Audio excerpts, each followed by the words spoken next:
Je tiens à remercier vivement le gouvernement égyptien pour l'accueil chaleureux réservé à la délégation de la République démocratique du Congo.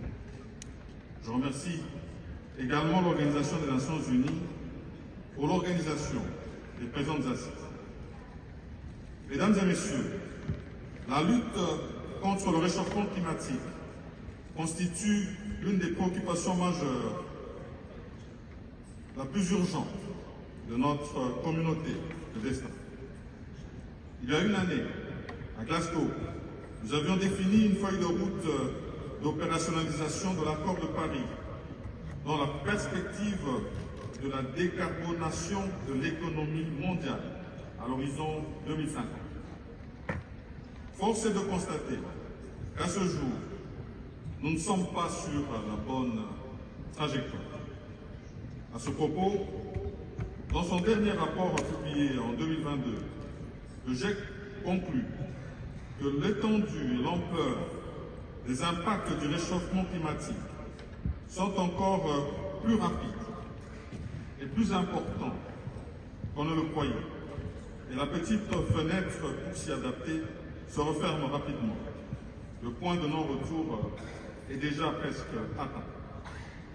Cependant, protéger de l'humanité complique davantage notre tâche de préservation. Le monde doit se lever pour soutenir nos efforts de paix et de sécurité et ainsi mieux protéger nos écosystèmes.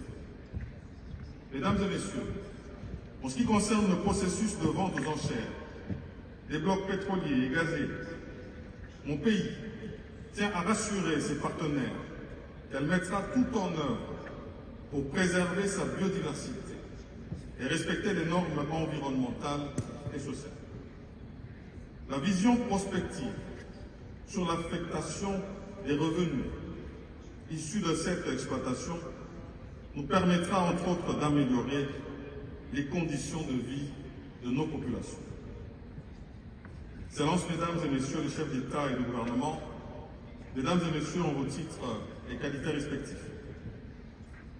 la République démocratique du Congo porte également la voix de la communauté économique des États de l'Afrique centrale, CEAC, ainsi que celle de la communauté de développement de l'Afrique australe, la SADC, en exhortant la présente session à adopter une décision qui reconnaisse les besoins spécifiques et les circonstances particulières de ces régions très touchées par les effets néfastes des changements climatiques. Donc, à l'action unifiée pour concrétiser ce qu'on a convenu à Glasgow. Mesdames et messieurs,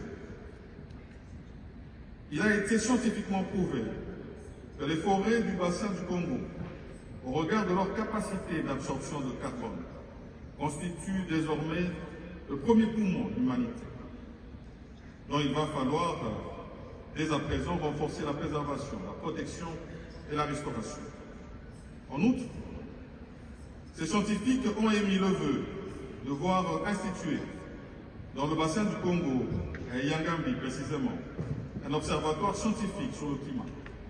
La République démocratique du Congo s'engage à accompagner sa mise en œuvre. Pour notre pays, c'est une reconnaissance mondiale.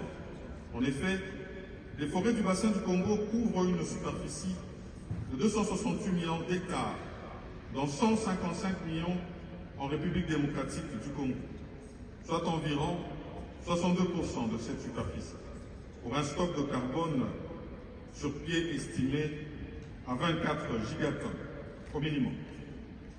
À cela, il convient d'ajouter nos tourbières avec un stock de 30 gigatonnes de carbone, ainsi qu'un potentiel hydroélectrique estimé à 150 gigawatts et des gisements de métaux.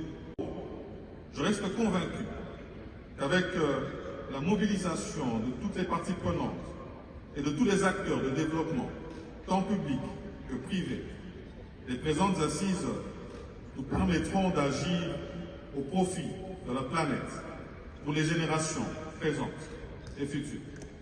Je vous remercie.